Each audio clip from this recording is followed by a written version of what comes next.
Semangat pagi, rekan-rekan semua. Pada hari ini kita akan melakukan acara podcast, yaitu Patokan, podcast alumni tentang kompetensi, karir, dan pekerjaan. Di edisi kali ini, kita akan membahas mengenai time management and working under pressure. Wah, kebayang kan? Saat ini waktu kayaknya terasa semakin lama semakin sempit ya. Karena mungkin bisa jadi pekerjaan semakin menumpuk, keluarga juga mungkin meminta waktu lebih untuk kita, dan seterusnya dan seterusnya. Nah, beruntung nih rekan-rekan.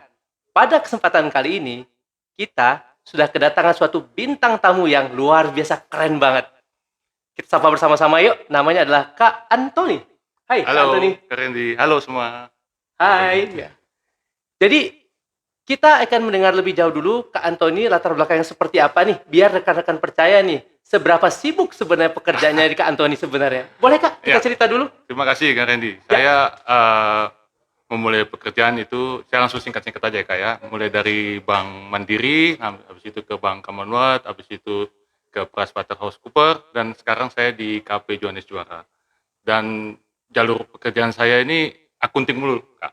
Wow. Jadi sampai sekarang pun saya juga auditor di KP Johannes Juara. Wow, auditor.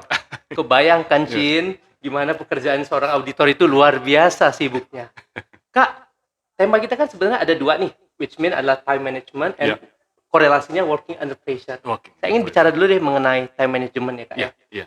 Kira-kira kalau menurut Kakak sendiri, waktu itu bisa Kakak pilah-pilah menjadi berapa bagian ya menurut pemahaman Kakak sendiri? Iya, saya sejak bekerja itu selalu memilah waktu menjadi dua bagian. Oke. Dan ini yang selalu saya pegang sampai sekarang, itu adalah urgent and important, penting dan mendesak.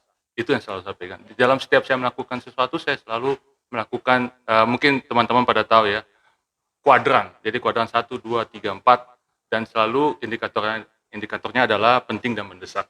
Oke. Jadi pada waktu di kuadran 4 itu adalah ketika pekerjaan itu atau kegiatan itu sudah penting dan mendesak, dan itu pasti high level untuk dikerjain segera gitu kan Pak.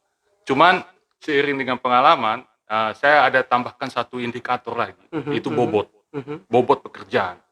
Jadi bisa saja di dalam pekerjaan ini itu atau mungkin dalam kegiatan aktivitas tidak penting, tapi yang memberikan atau yang meminta pekerjaan, yang meminta hasil itu bobotnya lebih tinggi. Misalnya kalau yang minta itu C-level, CEO-nya tolong dong dibuat ini, ya mau tidak mau kita harus mengklasifikasi ulang lagi yang sudah kita plan di awal, ini harus dinaikkan lagi ke atas. Oke. Gitu, Ada kata yang menarik tadi Kakak bilang mau tidak mau ya Kak? Iya. Berarti kan sebenarnya Kakak sudah membuat perencanaan. Betul. Yang mestinya Kakak melakukan tindakan A. Betul. Namun bisa jadi menurut Kakak tadi mungkin dari C-level atau dari klien meminta untuk mengerjakan ini karena mereka merasa ini jauh lebih penting dan jauh lebih mendesak. Betul. Nah, kalau kejadian dua hal yang dirasakan sangat penting dan mendesak ini bertabrakan, apa yang Kakak rasakan? Ya, itu sering banget itu, apalagi kalau di pekerjaan saya ini, ya mungkin teman-teman mungkin yang akunting, auditor, itu semua orang, semua hal pingin dirinya itu merasa dia penting. Jadi ketika itu bersamaan datang, saya kadang, ini pribadi saya kayak, saya akan selalu berdiam diri dulu, saya akan melihat, menimang-nimang, kalau misalnya itu di luar kemampuan saya akan kontak lagi, misalnya mungkin si levelnya atau mungkin kliennya, apakah ini bisa dinegosiasikan atau apa. Kalau memang tidak bisa lagi, ya artinya, ya ini seperti biasa mungkin employer yang lain, kita lembur. Kita lembur. Oke lah, mungkin ada waktu-waktu untuk me time atau mungkin dengan keluarga yang kita minta toleransinya untuk kita kurangi. Tadinya kita mungkin sama mereka ketemuan jam 7, mungkin kita bisa minta negosiasi. Jadi selalu ada fleksibel tindakan di dalam ini. Jadi tidak ada yang absolut di dalam pekerjaan ini, apalagi untuk masalah time management gitu, Pak. Oke, menarik ya. Karena kan pastinya rekan-rekan penasaran nih, ketika kita sudah melakukan prioritas, kita sudah men-setting sesuatu, kemudian terjadi ada hal-hal yang mungkin tidak bisa diduga karena itu bisa dadakan dan dirasakan penting dan mendesak, maka kata kuncinya tadi Kakak adalah prioritas ya Kak? Prioritas, ya. Sehingga berarti boleh dikatakan di level penting dan mendesak pun itu bisa menjadi digolongkan. Bisa. Dan itu tidak boleh kita selalu stuck di dalam satu hal gitu. Gua harusnya kayak gini. Enggak juga. Kita harus fleksibel gitu. Kita harus bisa nimbang-nimbang mana yang harus kita ini duluan. sorry Kak, saya jadi semakin penasaran karena kata kuncinya adalah dari sudut pandang siapa yang Betul. penting dan mendesak ini. Betul. Karena bisa jadi si level mengatakan ini penting dan mendesak, kemudian keluarga mengatakan ini saatnya cuti, kita sudah hari ini cuti, kenapa harus sambil kerja? Iya. Mungkin rekan-rekan juga pasti merasakan tuh. Betul. Ketika lagi di Labuan Bajo nih, Iya, iya. tiba-tiba bos Iya. nelpon, Iya. kerjakan ini Iya. segera. Iya. Itu menurut Kakak bagaimana Kak? Iya. Jadi saya punya pengalaman pada waktu itu memang saat saya ambil cuti. Jadi kan waktu kalau di bank itu ada kewajiban kita ambil cuti 7 hari ya. Oke. Nah, itu saya nggak, itu peraturan di bank. Jadi dan itu dihubungi oleh bos. Nah, ketika kita diberikan tugas, kita berupaya mungkin untuk negosiasi dulu. Bukan untuk kita negosiasi untuk menghindari pekerjaan, tidak. Negosiasi misalnya kemampuan atau ekspektasi bosnya bagaimana, waktunya. Ketika itu tidak bisa, kita yang kedua, jadi hukum yang kedua, kita jangan berjanji di luar kemampuan kita. Artinya kita tahu pekerjaan itu bisa diselesaikan dalam waktu 5 jam, tapi kita bilang 2 jam lagi selesai. Padahal sebenarnya bohong. Karena kalau kita bohong, kualitas kerjaan juga akan ini, ya ujungnya. Mending kita bilang, saya akan selesaikan 10 jam lagi, tapi kita bisa menyelesaikan dalam waktu 2 jam. Dan kualitasnya lebih baik. Gitu. Jadi lebih baik kita berkata apa adanya, pahitnya di depan, pahit di depan, namun akhirnya bisa menyelesaikan jauh dibandingkan ekspektasi yang memberi kerja itu. Oke, sehingga kalau tadi misalkan ya Kak ya, misalkan Kakak maupun rekan-rekan pemirsa semua menyaksikan podcast kali ini, misalkan ada desakan dari keluarga yang memang faktanya hari saatnya untuk liburan, ya kan? Iya. Dan tiba-tiba bos juga menelpon memaksa untuk menyelesaikan pekerjaan hari ini, maka kata kuncinya adalah kita menegosiasikan ulang Kak ya. Iya, Siapa betul. yang akhirnya dinomorsatukan, Iya. bukan karena kita tidak peduli dengan yang nomor 2. Betul. Oke. Karena semua hal di dalam hidup kita itu penting. Oke, Tidak setuju. boleh kita menomorduakan siapapun Oke. dan apapun, dan dalam situasi apapun kita tidak boleh menomorkan dua. Khususnya Menteri Keuangan ya Kak ya. Khususnya yang di Menteri rumah ya. Keuangan. Ya, Menteri Keuangan itu penting ya. Baik Kak. Presiden kita. Oh, oke, siap. Presiden ya kita Ya. pembacanya. Oke, Jadi lanjut. tapi yang penting dalam pekerjaan sebisa mungkin ketika kita sudah mengklasifikasikan itu semuanya Kak, kita fokus Oke. agar kita jangan buru-buru dengan waktu, tapi kualitas tidak kita utamakan gitu loh. Oke. Jadi kualitas itu penting. Kita bisa speed up, tapi kalau tidak dapat kualitas sama juga. Tapi kalau kita dapat kualitas tapi kelamaan sama juga. Ini butuh jam terbang juga sih Kak. Kualitas dan kuantitas ya. Ya. Dua itu memang juga harus kita ramus demikian rupa betul. terkait dengan situasi dan kondisi yang bisa jadi berbeda-beda. Iya. Jadi maksud Kakak di suatu sisi itu bisa jadi keluarga saat ini yang mendesak dan juga penting. Iya. Di sisi yang lain bisa jadi ya berarti pekerjaan ataupun klien yang lebih penting dan mendesak bukan berarti itu selalu sama ya Kak. Iya. Oke, tergantung peristiwanya seperti apa. Tapi tentang keluarga ini agak unik Kak ya. Kenapa, Kadang-kadang kan mungkin karena kita sudah didesak oleh pekerjaan atau klien, kita lah menomorduakan, ya istilahnya menomorduakan keluarga, atau mungkin me time kita, atau mungkin teman-teman kita. Ya tentu kita harus membuat mereka gimana supaya tidak merasa kehilangan kita juga. Jadi setelah kita menyelesaikan kerjaan yang tadinya kita anggap penting dari klien atau dari si level, kita harus, kalau sudah saatnya sama mereka, kita harus fokus sama mereka. Oke, Gitu. soalnya saya jadi semakin menarik ini Kak. Karena kan kalau kita tarik ke samping, ya Kak ya, itu ada work life balance Iya, yang nyatanya saat ini anak-anak semakin membuka mata lebar terhadap yang namanya mental health dan seterusnya. Iya. Jadi menurut Kakak bagaimana Kak? Karena banyak sekali fenomena yang dirasakan banyak orang yang merasa tidak mampu mengelola waktu karena mereka tidak mampu juga membeli waktu dan tidak akan pernah bisa, nggak balik. dan akhirnya menyebabkan mereka jadi stres. Betul. Oke, kalau menurut Kakak sendiri stres itu berarti makhluk apa ini sebenarnya Kak? Iya, satu hal yang harus kita ketahui bahwa setiap manusia di dunia ini 24 jam. Oke. Waktunya 24 jam. Tidak ada yang 27, oke. 25, 26, Oke, tidak ada. fair enough Tidak. Kak. Oke. Itu Walaupun orang kaya sekalipun mau ya. orang kaya pun Oke, siap. apa, mau crazy rich pun dia 24 jam. Oke. Intinya adalah bagaimana 24 jam ini kita bisa memanage dengan baik. Yang saya lakukan adalah tadi di depan kita bicara tentang plan, time management. Yang kedua, fokus. Artinya fokus. Ketika kita melakukan sesuatu, kita akan fokus dalam kerjaan itu dulu. Jangan tempat lain. Terus yang ketiga, kalau sudah waktunya untuk bekerja, ya lakukan dengan sukacita, lakukan dengan baik. Karena ketika kita merasa melakukan segala sesuatunya dengan sukacita, tentu hasilnya bagus. Saya rasa. Kemudian jangan melakukan sesuatu dengan dongkol, walaupun sebenarnya kita merasa, aduh, ini kok saya belum selesai yang ini, sudah dikasih yang ini saya belum yang ke sana, sudah disuruh ke sini. Tapi lakukan dengan sukacita, Karena di bawah tekanan, di bawah pressure, itu akan lahir inovasi-inovasi baru. Tentu itu saya juga merasakan hal itu Kak ya, dalam pekerjaan tentu akan keluar tuh inovasi-inovasi di dalam diri kita, yang kalau dalam diri kita itu menyelesaikan pekerjaan itu lebih efisien, lebih Oke. efektif gitu Kak. Jadi menurut Kakak stres itu baik berarti Kak ya? Itu wajib dimiliki. Oke. Kalau bagi saya itu wajib dimiliki Kenapa wajib dimiliki? ya karena saya ibaratkan stres itu eh, suatu hal yang bisa membuat kita lebih maju. Oke. Artinya kalau kita tidak ada tekanan, tidak ada pressure, itu kita akan merasa di dalam comfort zone, kita merasa terlena, bahkan mungkin sampai lupa diri kan gitu. Tapi kalau kita merasa ditekan, sifat manusia kalau merasa ditekan, di under pressure kan dengan pekerjaan, dia akan mencari jalan keluar. Contoh kalau saya misalnya, saya akan mengambil waktu untuk cari dulu nih, gimana cara menyelesaikan ini. Saya akan tanya kanan kiri, cari buku. Ya. Sekarang sih enak ya, Google masih enak, kita tinggal tek. Dulu saya di Bank Mandiri, saya ke perpustakaan, cari dulu riset dulu. Kebetulan ada perpustakaan di Mandiri, saya cari, oh kayak gini ya, kayak gini. Nah, itu enak. Jadi, pressure itu penting Kak, pressure penting. Jadi pressure itu penting, kata kuncinya bagaimana kita menyikapinya ya Kak? Iya, betul. Iya, menyikapinya dengan respon hati yang benar. Oke. Respon hati yang benar. Respon hati yang benar. Iya. Makhluk apa lagi itu Pak, respon hati yang Iya. benar itu Pak? Ini makhluk yang hanya di dalam diri kita masing-masing Kak. Oke. Jadi sebenarnya apapun yang kejadian di luar sana, teman, situasi dan kondisi itu tidak akan bisa kita rubah Oke. kecuali di dalam diri kita Kak. Jadi ketika kita melihat segala sesuatu di depan sana, kita lihat dulu respon hati kita, benar tidak? Gitu. Menarik Kak. Saya teringat jadi ya, dari Stephen R. Covey, dia mengatakan Iya. bahwa 10% hal di dunia ini adalah yang terjadi pada kita. Namun 90% adalah bagaimana cara kita meresponnya. Betul. Itu akan berpengaruh pada hasil kita Iya, nantinya. Jadi iya. mungkin Setuju. seperti itu Kak ya? Setuju banget itu Kak, Oke. setuju banget. Karena kita tidak mungkin akan memenuhi ekspektasi orang di luar sana, ekspektasi klien, ekspektasi bos, teman, bahkan mungkin keluarga kita, mungkin istri kita, tidak akan mungkin kita penuhi, tapi bagaimana kita akan dengan respon hati yang benar, itu akan menangani itu. Oke, menarik Kak.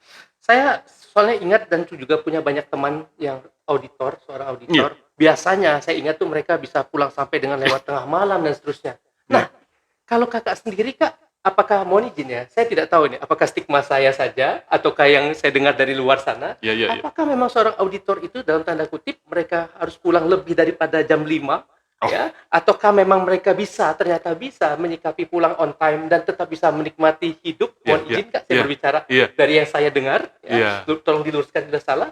Ataukah memang kita harus mendedikasikan sepenuhnya untuk perusahaan dan akhirnya sedikit merelakan waktu untuk keluarga kita, bahkan diri kita? Itu bagaimana? Betul.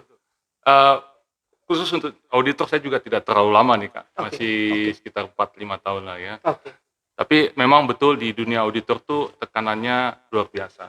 Artinya kadang klien-klien ini minta cepat, tapi sebenarnya ketika pas mau jadi mereka yang lama. Gitu. Nah, kadang gini, ya itu kembali lagi tadi time management itu Kak penting banget. Jadi ketika kita menerima pekerjaan, ada pekerjaan kita harus mengklasifikasikan secara cermat mana yang urgent, mana yang important, dan mana yang bobotnya yang gede. Oh, menarik. Jadi penting, mendesak plus bobot. Bobot, ya, Kak? iya. Oke. Jadi ketika kita mengerjakan ini, tapi itu pun kita tidak boleh kaku.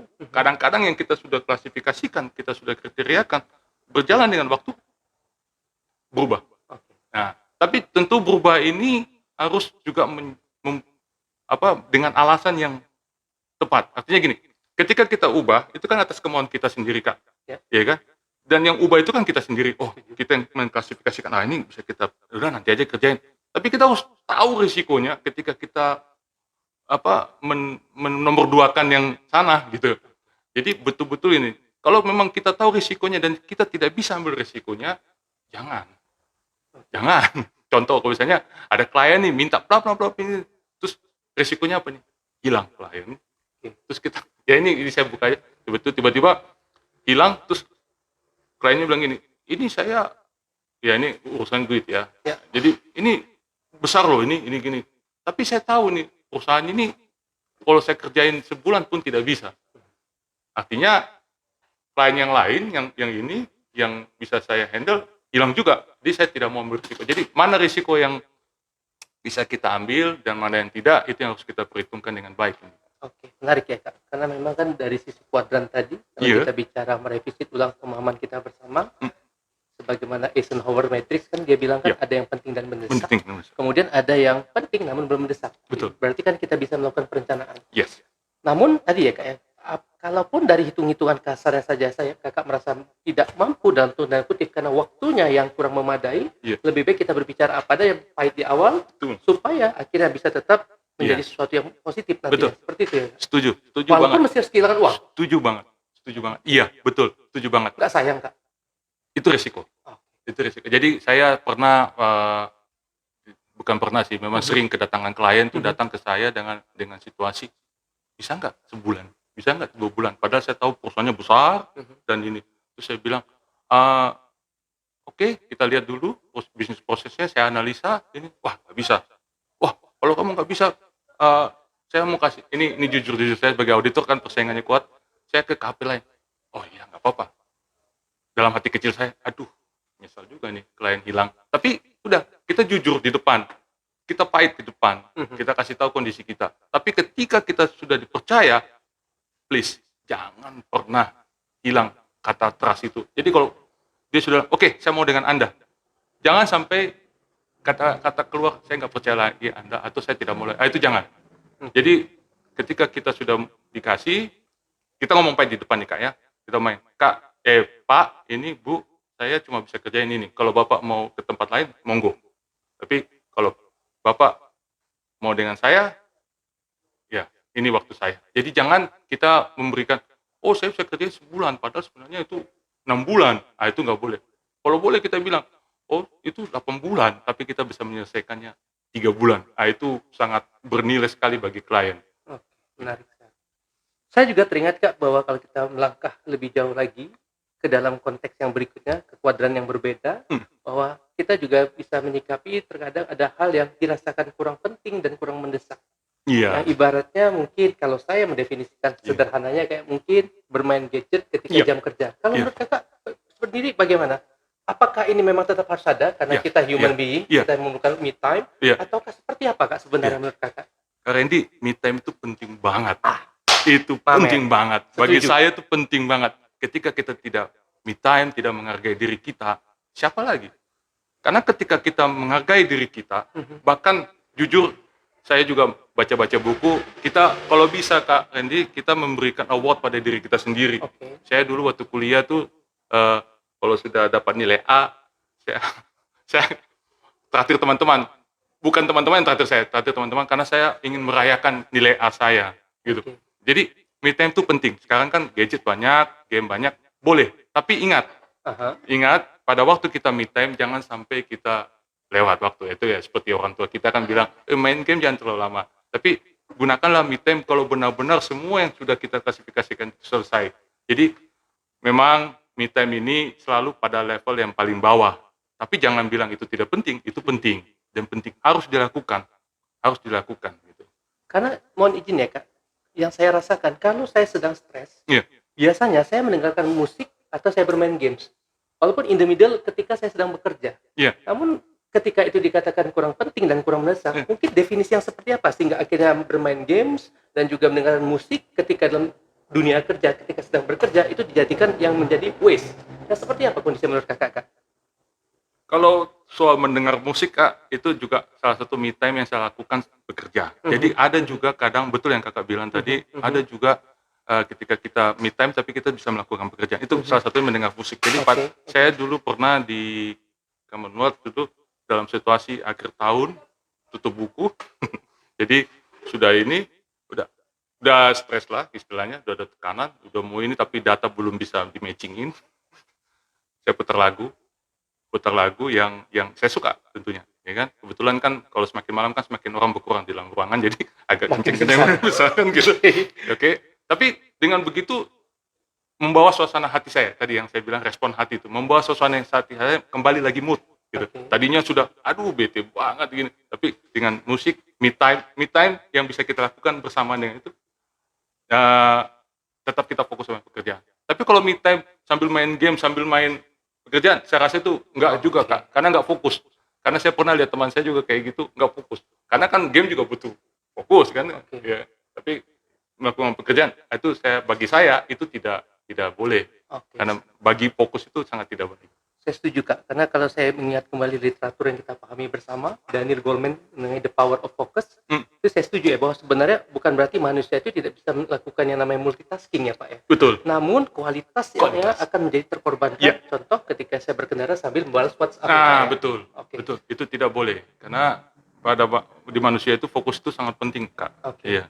Sehingga berarti kalau boleh dikatakan bermain games dan mendengarkan musik Iya. itu menjadi dalam tanda kutip menjadi waste atau Iya, menjadi iya. sesuatu yang menghambat Betul, produktivitas betul. ketika mungkin kita melakukan di saat-saat di mana seharusnya kita bekerja. Fokus. Iya. Membutuhkan fokus yang tinggi. Tapi time up sebentar mungkin boleh berarti Kak ya. Iya. Kalau mungkin hanya untuk meningkatkan mood, boleh nggak kira-kira menurut Kakak sendiri? Pengalaman Kakak. Contoh 7 jam di depan komputer penat. Walaupun memang ini bukan jam istirahat, Kakak Iya. mau dengar 5 menit untuk membangkitkan mood, menurut Kakak boleh nggak Boleh, gitu? Kak? boleh.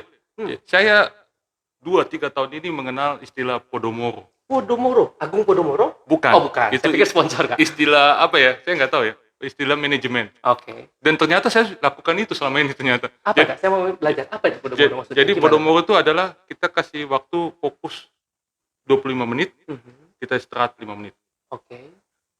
25 menit, kita istirahat 5 menit. Oke. Nah, itu saya ternyata lakukan. Tapi ini maaf saya bawa institusi. Jadi pada waktu saya pertama kali bekerja, budaya itu tidak ada. Tapi ketika saya pindah ke multinasional company, budaya itu ada. Contoh nih, saya kasih rahasia. Jadi pada waktu saya kerja, di tempat kerja saya itu menyediakan PlayStation. Mantap Kak. PlayStation, Baik. tempat pijat, biliar. Tempat pijat ya Kak? Ya, Oke. maksudnya Oh, oke, kursi pijat. Oke, tolong bukan ya. orang. Kita masukkan di sini adalah kursi pijat ya rekan-rekan. Tolong ya, kursi pijat. Oke. Ya, Jadi jadi Kak, oke. dan bos saya bukan tipikal orang yang birokrasi banget kan. Oke, Jadi, oke. Saya punya waktu itu pas ya itu akhir tahun, wah capek nih, saya ke atas. Tapi tetap kita mesti tanggung jawab responsibility kita. Jangan sampai kita terlena. Saya main 5 menit karena saya suka PlayStation waktu itu Winning Eleven mungkin ya saya main 5 menit. Kebetulan ada teman juga yang stres, ayo kita tanding satu pertandingan. Kan kalau Winning Eleven itu paling tidak 5 menit sampai 10 menit. Betul. Udah, dari situ langsung kita turun lagi. Oke. Dan itu betul-betul benar enak banget. Enak banget. Fresh lagi. Fresh banget. lagi. Iya. Gitu ya. Tapi itu ya itu tergantung budaya tempat kerja sih. Ada yang menyediakan, ada yang tidak gitu. Jadi sebenarnya semua kembali lagi pada kita Kak ya. Iya, betul. Ibaratnya kan tidak ada waktu tea time ya. Nggak ada. Kan kalau boleh dibilang waktu ke toilet itu tidak ada. Nggak ada, ya. nggak ada. Namun sebenarnya ketika kita memang mau ke toilet ya silakan. Silakan. Asalkan jangan sampai ketika sudah di toilet Iya. kita sambil bermain game di toilet. Betul, Seterusnya, iya, Kak, ya. iya, betul. Makanya istilah Podomoro itu saya nggak tahu Podomoro itu istilah tapi saya sering baca di Google itu 25 menit Anda fokus itu lebih berkualitas dibandingkan Anda fokus 1 jam. Wah, ini kayaknya harus ada podcast lanjutan. Nah. Ini kayaknya pancingan dari Kak Antoni. Saya bukan sepertinya. expertnya, Oke. tapi ternyata saya sudah melakukan itu. Jadi Oke. 25 menit itu Anda fokus, benar-benar fokus. Mhm. Dan kalau boleh jangan didistract Oke. oleh siapapun. Oke. Saya kadang bilang bos saya, tolong jangan distract saya. 20 menit. Dan itu hasilnya bagus. Dan ketika 5 menit, kita bisa melakukan istirahat tadi, main game, atau ngobrol, atau ngopi. Oke. Nah, biasanya saya ngopi, ya kan? Oke. Itu atau mungkin ke toilet. Toilet pun bukan toilet untuk biasa, tapi sambil cuci muka, sambil ini ya kan. Itu me time banget. Refresh Ya. ya, Kak, ya. Balik. Fokus lagi 25 menit. Gitu. Oke. Baik. Jadi secara tidak langsung itu adalah salah satu tips yang bisa Kakak berikan Yes. ya Yeah. dalam rangka bagaimana mengatasi ibaratnya kepenatan dalam bekerja Betul. untuk mengurangi level dari stres dalam bekerja. Betul sekali, Kira-kira Kak. ada lagi nggak Kak tips praktis yang bisa Kakak share di banten? Salah satunya tadi adalah lakukan teknik Podomoro tadi. Misalnya. Apa iya. lagi misalnya? Apakah mungkin Iya. fokus kepada goals mungkin supaya tetap Iya. semangat atau Betul, apa? betul. Bagaimana, Kak, caranya, Iya. Kak? Pertama tadi kan ujian yang important itu dan bobot itu yang selalu saya pegang. Oke. Terus ternyata yang saya lakukan selama ini adalah istilahnya Podomoro yang 25 menit awal Anda fokus, 5 menit Anda istirahat. Nanti 25 menit lagi fokus, 5 menit. Dibandingkan Anda fokus 2 jam, istirahat 1 jam, itu tidak. Terus yang ketiga itu kita fokus. Pekerjaan fokus, tahu goals-nya, tahu time limitnya, tahu siapa yang menugaskannya. Jadi terus yang keempat yang melengkapi semua ini adalah respon hati, Kak Randy. Oke. Jadi ketika respon hati kita benar, kita melihat segala sesuatunya itu, apa itu tekanan, hinaan, atau mungkin apapun itu, whatever, tapi respon hati kita positif, kita akan mengerjakan itu dengan baik. Tentunya kualitasnya bagus berarti. Gitu. Luar biasa. Bagus sekali, Kak. Saya teringat salah satu literatur Simon Sinek, ya. Dia bilang start with why atau find your why. Berarti mungkinkah ada kaitan antara respon hati dengan Kakak paham kenapa saya masih harus terus melakukan pekerjaan ini? Adakah kira-kira Kak kolaborasi atau korelasinya? Pasti, itu ada hubungannya ya. Karena kan saya secara pribadi tidak mau melakukan sesuatu itu tanpa hasil, tanpa sebab. Kan. Kita ingin segala sesuatunya bermanfaat. Baik itu bagi diri kita sendiri maupun bagi orang lain atau bagi orang kita dekati. Jadi itu harus kita tanamkan itu Kak yang tadi itu dalam diri kita. Karena energinya pasti berbeda ya Kak ya. Yes. Antara seorang anak dipaksa untuk belajar, which means dia tetap belajar, dengan dia paham kenapa dia harus belajar, Betul. tentu energinya berbeda ya Kak. Betul. Oke, outstanding. Betul Kak. Baik Kak, jadi semakin menarik nih. Kalau boleh berarti kalau saya garis bawahi, kalau kita berbicara mengenai stres, tadi Kakak bilang stres itu dibutuhkan ya Kak ya. Iya. Karena stres bisa membawa kita ke tempat yang lebih baik. Lebih baik. Dalam tanda kutip ketika kita menyikapi dengan baik, Iya. sehingga kita bisa mendapatkan potensi yang mungkin belum kita optimalkan dan kita bisa meraihnya. Iya. Oke. Namun Kak, kalau boleh kita bicara brutal fact-nya ya Kak ya, dalam tanda kutip, faktanya banyak juga orang yang akhirnya ngedrop, ngedown ya Kak ya, resign, atau bahkan menyalahkan perusahaan ketika mereka kurang mampu menyikapinya. Kalau menurut Kakak sendiri, atau mungkin Kakak pernah punya pengalaman, mungkin dari 10 pengalaman, ada satu pengalaman sebagai manusia human being biasa, Kakak pernah dalam tanda kutip mungkin gagal, itu karena apa ya? Kenapa ada potensi yang seperti ini yang tidak diinginkan, but it happens terkadang ya? Iya, betul. Tentu tekanan-tekanan ini kan kadang-kadang tergantung situasi dan kondisi sebenarnya Kak, ya kan. Saya sih ibaratnya tekanan ini seperti makanan ya. Makanan baru. Jadi itu my favorite. Iya, jadi kalau misalnya ada teman ajak, ayo kita coba makanan baru. Saya biasanya tuh akan bilang, saya coba punyamu dulu deh, kamu pesan, kita bagi dua. Artinya saya tidak mau langsung menikmati makanan itu. Nah, tekanan itu juga gitu. Ketika datang tekanan, kita akan lihat dulu. Tapi ketika kita sudah terbiasa dengan tekanan itu, ya kan, berarti kita akan menikmatinya. Jadi enjoy your life with your pleasure, gitu. Jadi be present, be here ya Kak ya. Ya, bisa juga itu Kak. Bagus sekali Kak. Oke Kak, kira-kira Kak, karena waktu juga sudah semakin challenging Kak. Oke, saya ingin mungkin meminta saran dari Kakak, kira-kira dalam kesempatan yang berharga kali ini, selain daripada tips tadi, apa yang bisa Kakak simpulkan mengenai bekerja di dalam tekanan dan termasuk bagaimana menyikapi yang namanya waktu, karena kan tadi waktu tidak bisa kita beli. Silakan Kak. Betul. Ya, itu yang terakhir tadi saya bilang Kak Randy, mungkin segala sesuatu itu kita responkan dengan baik. Karena kita tidak mungkin merubah dunia di luar sana, karena kita tahu sekarang apalagi sejak pandemi itu dunia itu serasa kayak kayaknya 10 langkah di depan kita. Gitu, kita tidak ini. Jadi respon hati dulu, kita pengen tahu apa, passionnya di mana. Jadi ketika kita mengerjakan segala sesuatunya dengan sukacita, dengan baik, itu akan mengalir. Tentu segala sesuatunya dilakukan dengan planning yang baik juga. Tapi kadang planning itu tidak boleh juga kita kaku banget, disering dengan berjalannya waktu, planning itu juga bisa kita ubah sesuai dengan ekspektasi kita, sesuai dengan risk management kita. Jadi kita harus menghitung risiko-risikonya yang ada gitu. Baik, terima kasih. Rekan-rekan, itulah dia pembicaraan singkat kita mengenai time management and working under pressure.